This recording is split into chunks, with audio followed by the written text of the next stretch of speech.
My name is Josephine Calder, and I was 34 years old when my own heart stopped in the hallway of the hospital where I worked. While a cardiologist I'd trained beside for 9 years opened my chest, the front desk dialed my parents, and my sister answered the phone at a brunch table. She listened to the words emergency surgery and cardiac arrest, and she said, "She's not our problem anymore." Then she hung up, ordered another mimosa, and posted a family photo captioned, "Living our best life, my father never asked what happened." Not that week, not once. For 3 weeks, I thought that silence was the whole story. Then my aunt walked into my recovery room carrying one thin envelope, and I learned my family hadn't just abandoned me. They had been billing me my entire life. What I did with that envelope, and with the $42,000 check my mother would eventually slide across her tablecloth, none of them saw coming. Welcome back. If a family ever made you feel like a debt instead of a daughter, this one is for you. Drop a comment, tell me where you're watching from, and subscribe, because you're going to want to know what was inside that envelope. It happened on a Thursday in February at 6:14 in the evening, 10 hours into my shift on the cardiac step-down unit at Ashcombe Regional. I remember the time because I was charting for a patient when the pain hit me instead. It started behind my breastbone and ripped upward into my jaw, sharp and tearing, like something structural giving way. I described that exact pain to nursing students 100 times. Hearing my own lecture come back at me from inside my own chest is a special kind of irony. I set down the tablet, I took my own pulse. Too fast, too wrong. 9 years on that unit, and my first thought was still clinical. This presentation is not a simple arrhythmia. This is worse. Renata Osei, our charge nurse and closest friend on that floor, caught me before I hit the tile. I heard her call it overhead, heard the word dissection, heard the unit I loved turn all of its terrible machinery toward me. They cut my scrub top off with the trauma shears I kept in my own pocket. Somebody's hands were on my sternum, somebody's voice counting, and the ceiling tiles I'd stared past for 9 years went by overhead like highway lines. An aortic dissection kills close to half the people it touches before they reach a table. I knew the number. The last thing I heard was my own monitor alarming, that tone I had answered for other people my entire adult life. The last thing I thought was a question, simple and ridiculous. Someone should call who? I couldn't finish the sentence before the anesthesia finished it for me. Here is something most people don't know, and I only know because it's my job. When you are dying on a gurney, nobody waits for your family's permission to save you. Two physicians signed the emergency consent while the surgical team scrubbed in, which is exactly how the law is built to work. My family could not have stopped that surgery, and to be clear, they never got the chance to try. But the hospital still has to notify your next of kin. It's policy, it's decency, and it's a computer field. And that computer field is where my past caught up with me. 2 years earlier, I had scrubbed my family out of my life like a wound. New emergency contacts in my phone, new beneficiary on my retirement account. I'd even done a will, which my lawyer said was unusual for a healthy 32-year-old. I thought I'd found every door they could walk back through and locked it. What I never thought about was a patient file from 6 years earlier, from the night I'd had my gallbladder out at my own hospital, back when I was 28 and still went home for Christmas. That old admission listed my mother, Diane Calder, as next of kin with her cell number attached, and when I rolled in unconscious, the intake system reached for the most recent family contact it had. Nobody did anything wrong. The nurse who made that call followed the same procedure I'd followed 1,000 times. That is the part that still gets me. There was no villain in the first hour, just a database doing its job. So somewhere between the third floor and the operating room, while a machine took over my circulation, a phone on a brunch table in Millbridge started to ring. I wasn't awake for the call, obviously. Renata made it, and Renata told me every detail exactly once, months later, at my kitchen table, because I asked her to and because she doesn't lie to me. The phone rang 4 times. A young woman answered, and there was music behind her and the clink of glasses and somebody laughing. Renata asked for Diane Calder. "This is her daughter," the voice said. "Who's this?" Renata identified herself, said the words no family is supposed to hear. Emergency surgery, heart critical, and asked how quickly someone could come. She said there was a pause, maybe 3 seconds, long enough that she thought the line had dropped. Then my sister Paige, 31 years old, mother of two, said, "She's not our problem anymore," and hung up. Renata stood there holding the receiver, looking at it like it had bitten her. She called back, straight to voicemail, declined, not missed. So she tried the second number in the old file, my father's cell. It rang twice and cut off in the middle of the third ring, which is what a phone does when someone looks at the screen and presses the button. Walter Calder, the man who taught me to drive, who I'd watched cry at his own mother's funeral, looked at the hospital's number while his daughter was on bypass, and put his phone back in his pocket. Renata didn't tell the surgical team any of this. She just wrote family notified in the record because technically it was true. Then she went into the supply room and, in her words, rearranged it violently for 10 minutes. Nobody from my family called back that night or the next day or the week after that. I woke up on day 2 with a tube in my throat and a stranger's handwriting on my dry erase board, and my first coherent emotion was embarrassment. Nurses make terrible patients. By day 4, the ICU staff had threatened to tape a towel over my monitor, so I'd stop reading it upside down. Every skill I had, every version of myself I respected, lived on the other side of that bed rail, and I'd been carried across it in one afternoon. Renata sat with me through her days off, did my laundry, smuggled in decent coffee. On day 5, when I finally asked out loud, "Did anyone call back?" she looked at the ceiling and said, "Maybe they didn't understand how serious it was. She is a wonderful nurse and a terrible liar." And I knew what her face did when the truth was undeliverable. I didn't push, some part of me had already done the math. Here is the thing about people like me: the strong ones, the reliable ones, the ones who show up. Being needed was the only way I had ever known how to exist inside my family. Now I was the one who needed, for the first time in my whole life, and the answer had come back: silence. On day 6, a discharge planner handed me a form and asked gently if I wanted to update my emergency contact information. I stared at those 2 blank lines for a long time. I couldn't fill them in yet. To explain how I got here, I have to take you back to a yellow kitchen in Millbridge, Vermont that smelled like percolator coffee and dish soap. My grandmother, Opal Calder on her church envelopes, raised my father in that house, and then, when her heart began to fail, needed somebody to help her stay in it. I was 23, fresh out of nursing school, 35 minutes away in Ashcombe. My parents lived 9 minutes from her. My mother had opinions about who should handle it, and she delivered them the way she delivered everything, smiling with her hand on my shoulder. Family takes care of family, Josie. So for 4 years, from 23 to 27, I drove out after my shifts and on my days off. I managed Opal's medications, cooked her low-sodium meals she pretended to hate, fought with her insurance company on speakerphone while she made faces at me across the table. My mother supervised from a distance. Paige was still finding herself, which apparently required brunch, and I want to be honest with you, I'm not sorry I did it. Opal was the best company of my life. She was the only person in that family who ever looked at me and asked, "And who's taking care of you, honeybird?" on the back of one of her prescription printouts. We once sketched a floor plan together, a little cardiac and pulmonary recovery clinic for people out in the county, the kind of place that would have saved her 10 years of decline. She drew flower boxes on it. I still have that piece of paper. A few weeks before she died, she took my hand and said something I filed away as medication talking. "I set something aside for you, honeybird. If it ever goes missing, ask Effie." Now the cutoff. 2 years before my surgery, 2 things happened in the same month, and my family's story machine turned them into a single verdict. First, my father needed a knee replacement, and my mother announced, not asked, that I would be taking a leave from my nurse practitioner program to move home and manage his recovery. "It's just a few months, Josie. Family takes care of family." I said no, but here's what my no actually looked like, because this matters. I built him a recovery plan the way I'd build one for any patient I loved. I hired a home health aide out of my own pocket for the first month, 3 visits a week. I printed his physical therapy schedule and taped it inside the kitchen cabinet. I drove out on my day off to set up his medication organizer. What I would not do was detonate the career I had built alone, with $58,000 in student loans I was still paying off. To become an unpaid live-in nurse for a man with a working wife and a healthy adult daughter 9 minutes away. Second thing, same month, Paige asked me to co-sign the mortgage on a 4-bedroom house she couldn't afford. I said no to that too, softly, with apologies I didn't owe. My mother's verdict came down at Sunday dinner in front of my aunt and 2 cousins, delivered like a court ruling. Selfish, that was the whole trial. Within a year, I was gone from the Christmas card photo, gone from the group chat, gone from the wedding invitations of cousins I had babysat. Here's the twist I didn't appreciate until much later. I was the one who got cut off, but everyone in Millbridge heard that I left. The selfie found me on discharge day.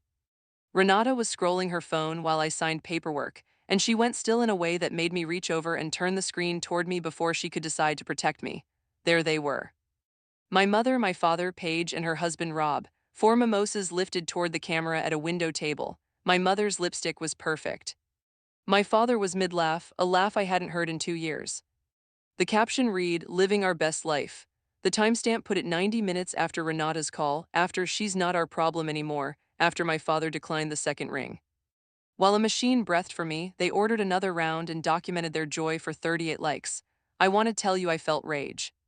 What I actually felt was colder and quieter, like a door I'd been holding open for 2 years finally clicking shut on its own weight. I didn't comment. I didn't screenshot it and send it to a cousin with a caption of my own. I turned the phone face down and finished signing my discharge papers. And I'm asking you to remember that choice because it becomes important later. What I took home instead was arithmetic. 6 weeks of no paycheck, a tuition installment for my NP program due in 5, and the clinic fund, the little account where Opal's flowerbox floor plan was supposed to someday live. Sitting at a number so far from enough that I laughed out loud, alone in my apartment. If you've ever watched your family toast their best life while you learn to walk to your own mailbox again, tell me in the comments what you did with that silence. And if you're new here, subscribe because you'll want to see what came next. That first Saturday home, somebody knocked on my door. It wasn't my mother. My Aunt Effie stood in my doorway holding a casserole dish like a shield. Effie Calder is my father's older sister, 66 years old, retired reference librarian. A woman who spent 38 years helping other people find the truth and one lifetime keeping her own family's letters unopened. She never married. She drives a green station wagon older than I am, and she does not hug so much as briefly install you against her shoulder. She walked into my apartment, set the casserole on the stove, and started doing things. She threw out the expired yogurt. She watered the one plant Renata's rotation had missed. She found my pill organizer and studied my new medication list through her readers, nodding like it was a parcel with correct postage.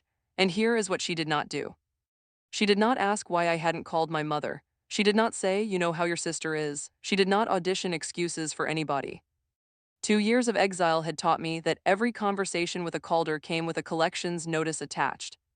Effie just handed me a fork and told me the casserole needed salt, and she'd made it anyway because salt was apparently trying to kill me. I could have cried over that fork. I didn't quite.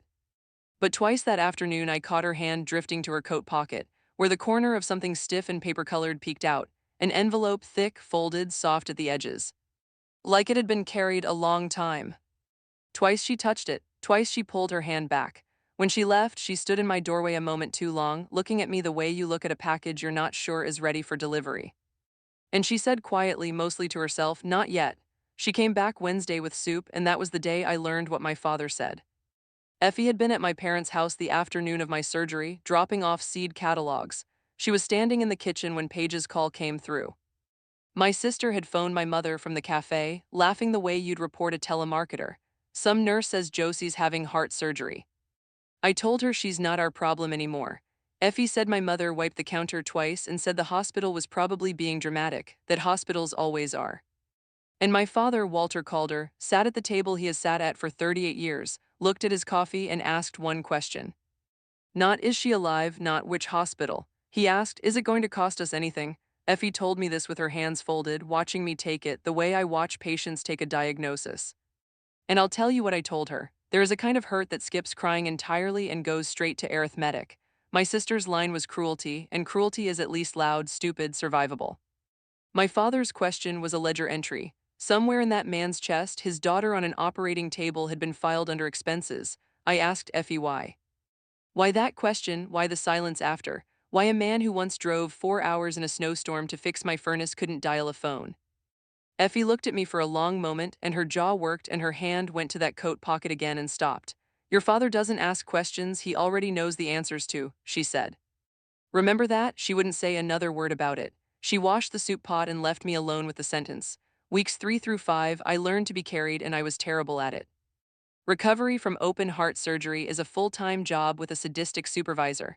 You walk the hallway hugging a pillow to your chest so your own sternum doesn't argue with you. You cry at supermarket commercials because your body has decided feelings live in your incision. Through it all, my apartment ran like a small warm conspiracy. Renata made an actual laminated schedule for the fridge, and the day shift signed up in ink. Soup on Mondays, rides to cardiology on Thursdays from Big Otto, who drove like he was transporting organs.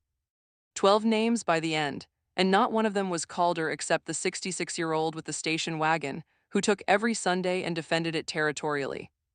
I kept trying to pay them back until Renata sat me down, pointed at the fridge and said, you don't owe us, that's the whole point of us. I heard it, I didn't believe it yet. 34 years of training doesn't come out with the chest tubes, but something in me shifted an inch on its foundation. That Friday, an envelope arrived in my actual mailbox. The first contact from my mother in 2 years. Cream-colored, my name in her careful penmanship, a return address sticker with a cardinal on it. I stood in the lobby holding it, and my hands were steadier than they had any right to be. It was a Get Well card, glossy store brand, a watercolor lighthouse on the front, the printed sentiment inside wishing me smooth sailing back to health. It was signed the Calders, not mom, not love, the Calders, like a return address, like a firm. And underneath, in my mother's handwriting, was the actual message, the reason the card existed. Hope you're mending. Peyton's christening is next month at St. Agnes. The whole family will be there. We'd appreciate you not making things awkward. No need for everyone to hear the details of your situation. It's a happy day. Mom, I read it 3 times, and I want to walk you through what it actually said, because my mother is fluent in a language it took me 30 years to translate. Your situation, my heart tearing open, was a detail. The christening was the event, and my survival was, above all, a public relations problem to be managed before it could leak into the pews of St. Agnes and complicate the story Milbridge had been told, the one where I'm the selfish daughter who abandoned her family. She wasn't checking on me, she was performing crisis containment on me. But it was the postscript that told me everything I needed to know about the brunch table. Tucked at the bottom, small, almost cheerful. P.S. Your sister was only joking. You know how she is. I set the card down very carefully, the way you set down an instrument you're tempted to throw. They knew the call, the words, all of it. It had been discussed at some kitchen table meeting, weighed and dressed in a punchline. My family had held a story conference about my surgery, and the version they approved didn't require anyone to visit. Week 5, my heart threw a tantrum. Atrial fibrillation, common after cardiac surgery, usually harmless, always terrifying. It happened at 2 in the morning, that fluttering wrongness like a bird panicking behind my ribs. And I did the thing I make patients promise to do. I called instead of waiting. They kept me overnight for monitoring, and there is a particular loneliness to lying in a telemetry bed at 3 a.m., listening to your own irregular heartbeat translated into beeps. Doing the thought experiment I'd been avoiding for 5 weeks. If this had been the big one, if the machine had drawn a straight line, the hospital would have dialed that same brunch table again. My mother would have wiped the counter. My father would have asked his one question, and the last official act of my life would have been interrupting mimosas. The rhythm settled by morning, something else didn't. At 9 a.m., still in the telemetry unit's paper socks, I asked for the forms, all of them. I signed a healthcare proxy naming Renata Osai my medical decision maker. I updated the next of kin field in the hospital system myself, with the registrar watching, to Effie Calder aunt. I changed the contact card in my wallet, the sticker inside my phone case, the form at my dentist of all places. Erasing your family from a form takes about 4 minutes. It took me 34 years to earn those 4 minutes, and I want to be precise about what they were. Not revenge, not a tantrum, a correction. The record now matched reality. Whoever the system called next time would actually come. I was home by noon, and at 4 my phone rang. Effie, her voice careful in a way I'd never heard it. Are you strong enough yet? Because I think it's time I brought you that envelope. She came the next morning and set it on my kitchen table, and for a moment neither of us touched it. It was an ordinary envelope gone soft with years, the flap tucked, not sealed, and on the front, in handwriting I hadn't seen since the funeral, that upright trembling schoolteacher script. Was just my name. Josephine, she gave it to me the winter before she passed, Effie said. She told me hold it until the girl needs it. Not wants it, needs it. Effie pulled out a chair and sat with her purse on her lap like a woman at a bus stop. I'd say a torn Yorta qualifies. I'm sorry I waited 3 weeks. I wanted you strong first. Inside were 2 things. The first was a letter, several pages, folded in thirds, Opal's script marching across them.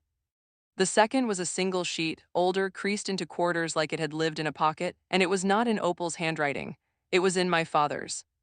I know my father's handwriting the way you know a voice in the dark, from birthday cards, from permission slips, from the note he left in my first car. Check your oil, love, Dad. This sheet had a date at the top, 10 years old. It said, borrowed from mother's fund set aside for Josie's schooling, $42,000. Will repay in full. And it was signed in blue ink, WC. I read it twice. The room got very quiet, the way a room does when furniture you've sat on your whole life turns out to be evidence. Effie watched me and said gently, you were never not their problem, child, you were their credit line. My hands have held dying hearts steady, literally inside open chests. They shook now. The letter, Opal's letter, was still sitting there unread. I read the letter out loud because Effie said Opal would have wanted a voice on it, and mine was the one available. My honeybird, it begins. If Effie has given you this, something has gone wrong, and I am sorry I'm not there to make coffee while you're mad about it. Then she told the story plainly, the way she did everything. In the year I'd started nursing school, she had set aside $42,000, her teacher's pension savings, and the money from selling her sister's lake lot, earmarked for my continuing education, so I could, as she wrote, start your life without a stone on your back. She trusted my father to manage it because he was her son. And because trusting him was easier than fighting my mother. Within 3 years, the money was gone. She found out by accident from a bank statement. When she confronted them, my mother didn't even flinch.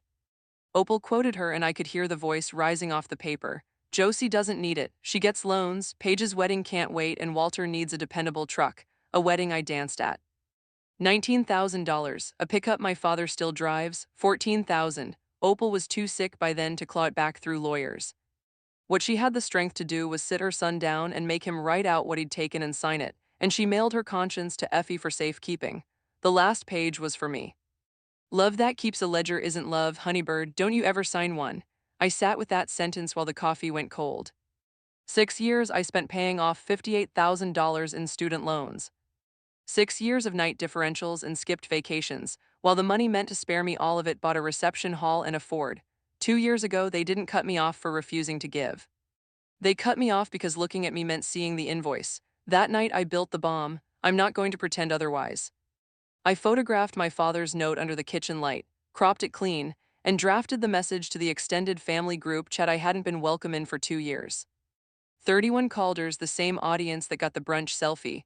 I wrote it cold and factual, dates and figures, no adjectives. My thumb hovered over send for a long time. Understand what that button was. For 2 years my mother has owned the story of me in that town. One tap and I'd own it instead. Every casserole lady at St. Agnes would know what the Calders' money problems actually looked like. It would have felt like oxygen. And then, sitting there at 2 a.m. in my quiet kitchen, I heard it, not Opal's voice, mine, saying a true thing I didn't want. Their whole power is the story. If I grab the story, I'm just the new Diane. Same courtroom, new judge. And the other road was just as useless. A 10-year-old handwritten note between a dead woman and her son. A lawyer would wince. And anyway, court wasn't what I needed. What I needed, and I say this as a woman who spent 4 years learning it the hard way, was to stop holding receipts at all. I deleted the message. I put the note and the letter in my nightstand drawer, not as a weapon, as a compass. Effie was pulling on her coat to leave when she stopped at the door, and I saw her decide to say it. One more thing you should know, your father's been having chest pains for a year, won't see anybody about it. Diane says prayer works fine. She let herself out, and I stood there, a cardiac nurse with a drawer full of the truth, listening to that sentence tick. Week 8, they cleared me for part-time work, not the ICU yet. My sternum and my cardiologist agreed, so they placed me in cardiac rehab, the sunny gym on the first floor where survivors relearn their own bodies 3 mornings a week. I'd always thought of rehab as the gentle wing. It isn't, it's the honest wing. Everything that broke you is still in the room, you just walk on a treadmill next to it.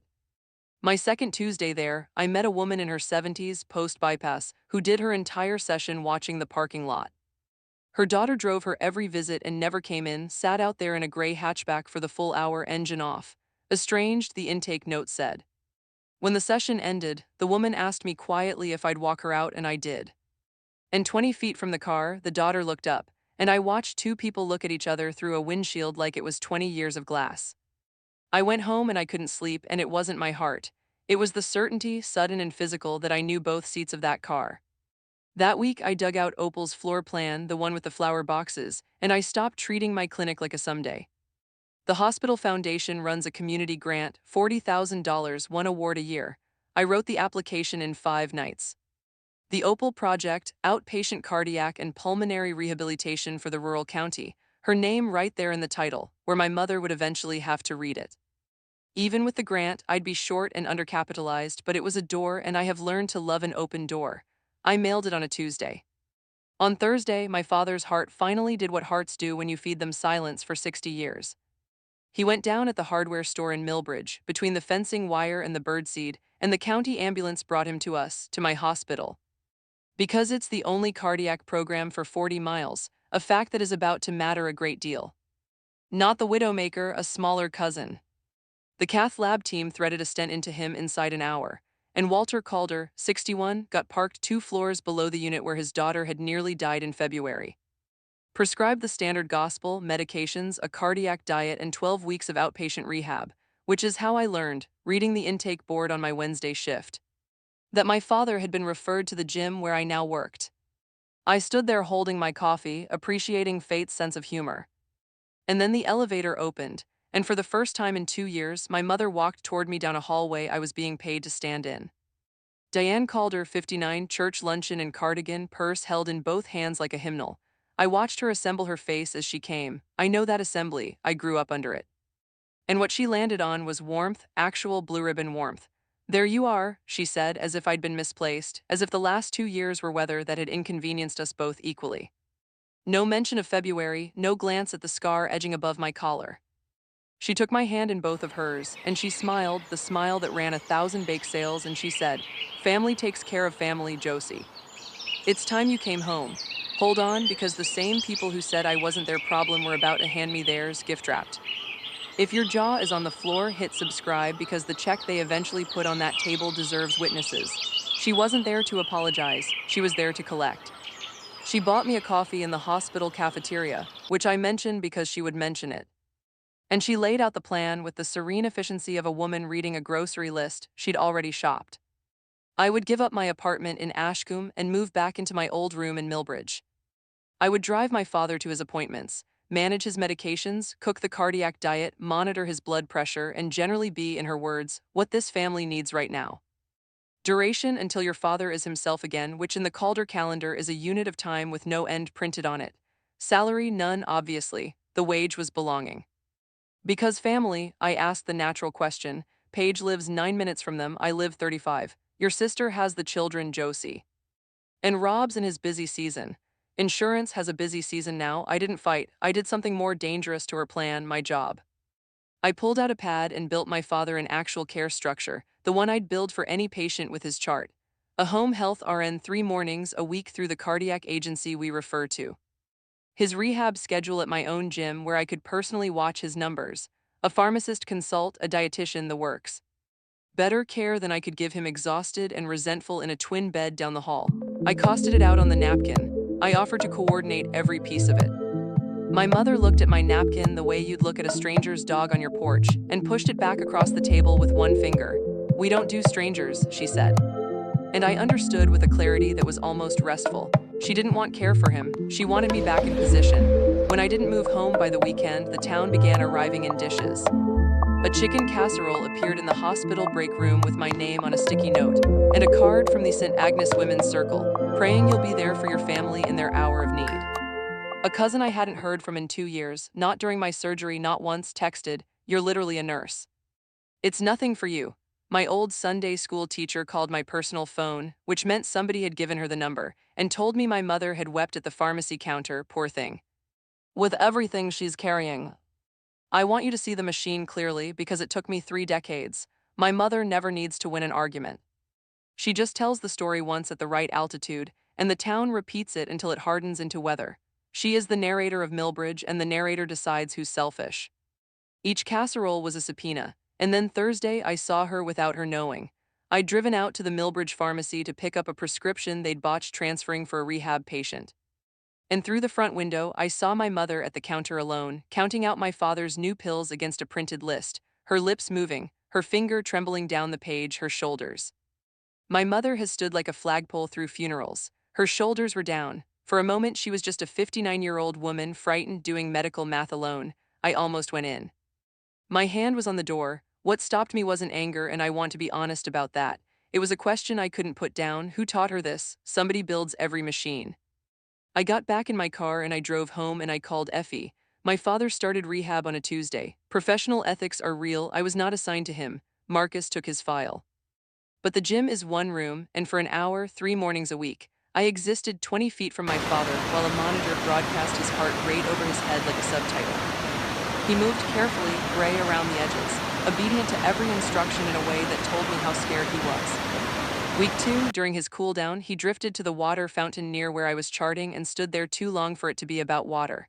"You always were the strong one," he said to the fountain. There it is, I thought, the compliment that runs the whole machine, the strong one. It sounds like love and it functions like a job assignment.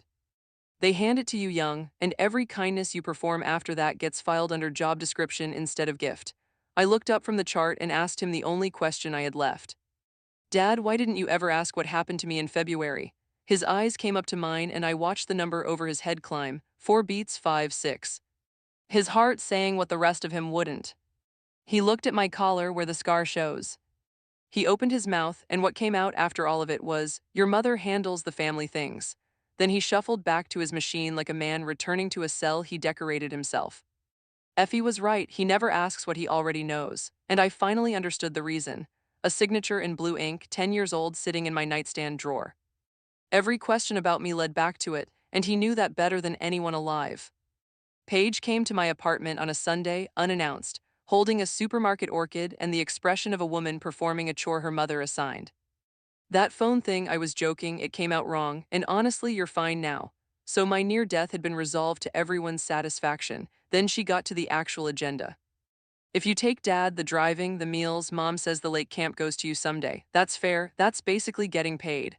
Opal's little green camp on Willow Pond, the one with the dock. I asked when Mom had started promising it. Paige shrugged. She's always said it. I cleaned that place 2 whole summers because she said it'd be mine if I kept it up. She heard it as she said it and covered it fast with a laugh. The camp had been promised to both of us separately for years, dangled above whichever daughter was due to perform. My sister wasn't the architect of this economy, just holding different debt at a different rate. Then she delivered the exit line she'd clearly been sent with. And don't bring up that old money thing. Mom says the stress could kill Dad. I stood very still. They knew, all of them, all along. The fund wasn't a secret. It was a silence with a family seal on it. I took the question to the only historian I trust. Effie and I sat on her porch with tea going cold, and I asked what my mother was like before I existed. Diane Hutchins, she said, using a maiden name I'd almost never heard, was 19 when her mother got sick, cancer, the slow kind. 2 older brothers, both gone, one to the service, one just gone. So Diane dropped her secretarial course, and for 2 years in that little house on Route 14, she fed her mother, bathed her, turned her in the night so the sores wouldn't start. Alone every single day. I'd see her at the store, gray as dishwater at 21, Effie said. At the funeral, her brothers showed up in pressed suits and split the land, and one clapped her on the shoulder and told her their mother was lucky to have her. Then they drove off and she got nothing, and nobody ever asked what those 2 years cost her. Effie set her cup down. I'm not excusing your mother. I watched what she did to you and kept a coward's peace about it too long, but she's not cruel for sport. She's a bill that never got paid, and she's spent 38 years passing it down. I sat with that, grandmother to mother to me, the same stone handed down. Understanding where the knife was forged doesn't mean you hand it your throat, but it tells you the knife was once a girl. The invitation arrived on proper cardstock because my mother sends artillery by mail. Sunday dinner, the whole family time, we put things right. First invitation in 2 years, then she called. Actually called, voice like warm honey over a spoon, and made the offer out loud. The family wanted to help with that little clinic of mine. There was, she said, a sum we've discussed. And then she named it, $42,000. I stood in my kitchen holding the phone, doing what I do in codes, going very calm while everything alarms. You should understand what that number meant. Not 40, not 35, 42. The exact figure written in my father's hand in blue ink in my nightstand drawer, a figure I had never once spoken to them. Paige's warning suddenly had context. They knew Effie had visited, they'd guessed what she'd finally delivered, and this was the response, not an apology, a buyback. They weren't offering me money. They were repurchasing the ledger and pricing it at face value, like no interest had accrued on my entire 20s. My mother kept talking, smooth as a closing agent. There'd be things to discuss at dinner, of course, the time you'll spend at home with your father. We'll work out the details, and sweetheart, we'll have no more digging up ancient history. It only hurts people, Opal wouldn't want that. There it was, whole and gleaming, the machine's best offer. Everything I wanted, wrapped around everything I'd escaped. I told her I'd come to dinner. I hung up and I stood looking at my nightstand for a long time. And I'll tell you the truth, for about an hour that night, with a rejected grant sitting in my inbox, I did the math on selling myself back to them. The math was excellent, it always is. Because here's what that same week had delivered. The foundation email, regretting to inform me the grant went to a worthy telehealth project, and the Opal project went back to being a floor plan with flower boxes. Without the grant, I needed roughly $70,000 I did not have, And here was my mother offering to close most of that gap with one signature.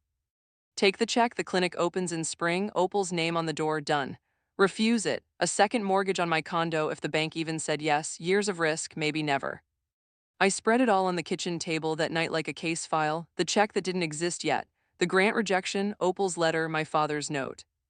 Renata came over with takeout and watched me stare at it. She didn't lecture. She asked one question, the one we ask each other on the unit when a family can't decide about a surgery. If this were a patient, what would you tell her? And I heard my own voice answer before I could dress it up, that the surgery she's avoiding is the one she needs. Because I finally saw the shape of it. The money was real, but it wasn't the product. The product was me back in position, the strong one restored to her post, the story repaired for the town, the ledger reopened under new management. They weren't buying my clinic. They were buying my number, and Opal's letter sat there in the middle of the table, saying the only sentence that had ever been entirely on my side: don't you ever sign one. Sunday, I put the envelope in my bag and I drove to Millbridge. They thought I was coming home. I was coming to say goodbye with the door open and my eyes clear. The house looked like a holiday. White tablecloth, the good dishes. A roast chicken my father wasn't supposed to eat resting in the middle like a centerpiece. Paige and Rob were already seated, the kids parked in the den with a movie. My father sat at his end of the table, thinner, his collar loose, his eyes doing the thing they'd done at the water fountain, arriving at me and leaving. And my mother was radiant. I mean that precisely. She had the glow of a woman about to solve something. 2 years of exile, a torn Yorta, a brunch selfie, all of it had been swept off this table so completely that for one disorienting moment I doubted my own archive. That is her true gift. She doesn't deny the past, she simply sets a table where it would be rude to bring it up. We ate, Rob talked about premiums, Paige narrated the children, my father said the chicken was good twice. And with the plates cleared and the coffee poured, my mother reached into the sideboard drawer and slid it across the tablecloth to me. Face up, the way you deal a card you'd been holding all night. A check, $42,000, drawn in her looping hand, signed, dated, real. And in the memo line in her looping script, family for the clinic. Opal would be so proud, she said, warm as the coffee. Then, while my thumb was still on the paper, the terms, gentle as a lullaby. Now we're thinking you'll give notice on the apartment by the 1st. Your old room's ready. A year, maybe less if Dad comes along. In all this old unpleasantness, her hand made a small circle in the air, a gesture that included, I understood, the fund, the letter, the phone call, stays in the past where it belongs.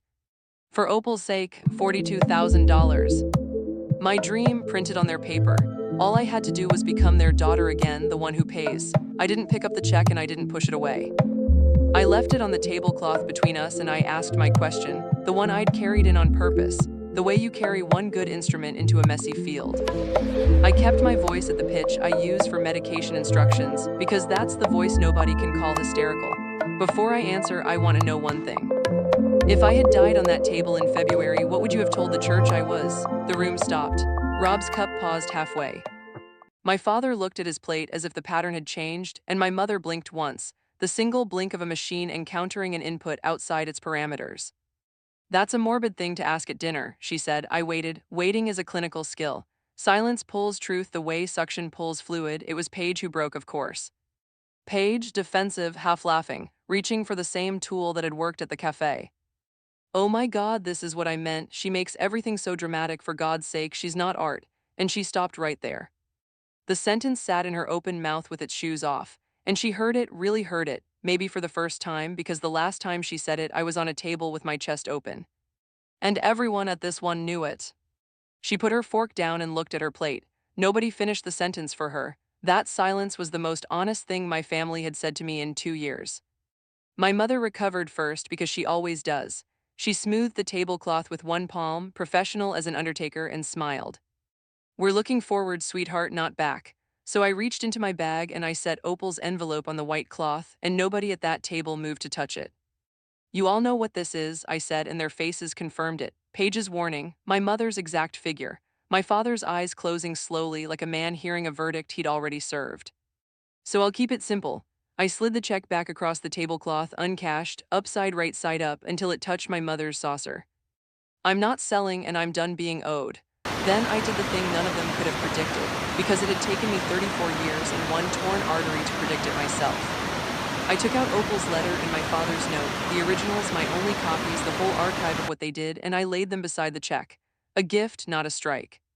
Opal kept the ledger so I wouldn't have to. I'm returning it. As far as I'm concerned, the ledger's closed. My mother's hand came down flat over the papers, fast and instinct securing them, and I watched her realize what the instinct confessed. And take the hand back. I turned to my father and I used the voice I'd use with any patient because it's the kindest one I own. Dad, you have an appointment with Dr. Anselm in Burlington on the 14th, 10 a.m., best cardiac rehab specialist in the state. I called in the referral Friday. There's a home health RN scheduled 3 mornings a week for the first month. The paperwork's on the hall table. You will get excellent care. I stood up and pushed in my chair because Opal raised me to push in chairs. You're right about one thing, Mom. Family takes care of family. That's exactly what I'm doing, starting with the family that showed up. My mother's voice, when it came, had lost the honey and found something old and flinty under it. If you walk out that door, don't you ever come back. Rob muttered a word I won't repeat, aimed at me. And the check lay there on the white cloth between the coffee cups, face up like a knife nobody would claim. I was at the front door with my coat half on when I heard it. Not shouted, cracked. My mother's voice split down a seam I had never once heard fail, and out of it came the first true sentence she had said to me in years, maybe decades. And who takes care of me? I stopped. My hand was on the same doorknob I'd turned as a 6-year-old. Behind me, I could hear the kitchen clock and Paige not breathing. And I understood that I was hearing the engine of my whole family idling in one question. A 19-year-old girl on Route 14, spooning broth alone at 2 in the morning, watching her brother's headlights leave. She was standing in that dining room doorway, 59 years old, still waiting for her turn. And so certain it would never come that she'd spent 38 years collecting the debt from her daughters instead. I didn't turn around. If I'd turned around, I'd have gone to her and we'd have started the machine again with my grief as fuel. Someone should have, Mom, I said, a long time ago. And I'm sorry no one did, but it was never supposed to be your daughters' whole lives. It's not going to be mine. Then I walked out and the storm door swung itself shut behind me, unhurried like even the house knew. Monday morning at 9, I sat in a bank office in Ashcombe and signed a 7-year loan against my condo, my hand, my collateral, my risk. And Effie, who'd insisted on coming, slid her own check across the desk for a 20% partnership stake before I could argue. Opal would haunt me otherwise, she said, and dared the loan officer to comment. The clinic would open with my name on the debt and my aunt's name on the door schedule. And the Calders of Millbridge would open something too, a new edition of the story with me as the villain. I decided to let them keep it. The bill for my choice arrived on schedule in installments. A voicemail from my mother, tone freshly ironed. After everything, she threw money in her sick father's face and walked out. We're praying for her. A text from the casserole cousin. How could you humiliate your mother like that? No more chicken in the break room. In Millbridge's official weather report, I was now the daughter who'd assaulted a grieving household with a check. And here is the part I'm proudest of more than the clinic. I corrected no one. Not one reply, not one receipts thread. The old me needed to be believed the way lungs need air. Turns out it was just another invoice, one more debt owed to people who were never going to market paid. I let the town keep Diane's edition. I knew the truth, and the 2 other people who mattered had written it and witnessed it. That was quorum. And then, 10 days after the dinner, Effie handed me a piece of paper at her kitchen table, and I recognized the blue ink before I understood the words. My father's handwriting. No apology, no explanation, no signature line for feelings. Just kept the appointment with Dr. Anselm, keeping the next one too. WC, the same hand that signed a debt he never repaid now signing attendance. It wasn't restitution. It was a man doing one honest rep at a time, the only way hearts or people ever actually rebuild. I put it in the nightstand drawer where the ledger used to live. Winter came and went. In April, we hung a sign. The Opal Center Cardiac and Pulmonary Recovery opened 14 months after my aorta tried to kill me, in a renovated storefront with flower boxes under the front windows, because the blueprint demanded them. 19 patients enrolled the first month, farm wives and retired mill workers, and one stubborn dairyman who used to drive 90 minutes for what's now down the road. Renata works 2 evenings a week. Effie runs the front desk with librarian discipline. And on the second Friday, my father walked in through the front door as a patient, holding his transfer paperwork like a hall pass, where the intake form asked for an emergency contact. I watched him pause, pen hovering, then write, Effie Calder, sister. He's learning too, in his own currency. His check arrives on the first of every month, $500, memo blank, no note, I don't keep it. It goes into the scholarship fund we set up in Opal's name for local nursing students. His debt was never mine to collect. It belongs to the next generation now, the only direction a debt like that can honestly travel. My mother has never seen the clinic. Paige drives her to church every Sunday now. I hear things through Effie, and I recognize the shape of my sister's new schedule, the way you recognize a diagnosis. The machine didn't die, it just lost my address. Some Sundays I feel the pull of that empty chair at that white tablecloth.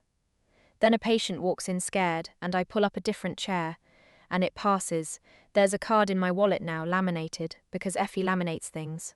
It says, in case of emergency, contact Effie Calder, Aunt Renata Ose, sister by choice. The woman who once sat in a telemetry bed, unable to fill in 2 blank lines, knows those lines by heart today. That's the whole distance I travelled, if you're measuring. 4 minutes of paperwork and 34 years of permission. My sister turned out to be right about one thing, and I've stopped resenting the sentence. I'm not their problem anymore, but then I never was a problem. I was the collateral. And collateral doesn't get asked how it's feeling, it just gets held against the loan. Not anymore. The ledger sits in a drawer in Millbridge now, in a house I don't visit, and I hope some night my mother reads Opal's letter all the way to the end. Because the last line was never only for me. Opal was right, and it's the one piece of wisdom I'll leave you with. Love that keeps a ledger isn't love. So pay what you owe to the people who never kept one, and let the rest of the accounting die with the house that built it. The branch selfie, the envelope with 2 pieces of paper, the $42,000 check, I slid back across my mother's tablecloth. Some families hand you love, and some hand you a bill, and sometimes you don't learn which one you've got until you're on the table. If you've ever had to learn the difference the hard way, tell me your story in the comments. I read everyone. Subscribe for more, and I'll see you in the next story.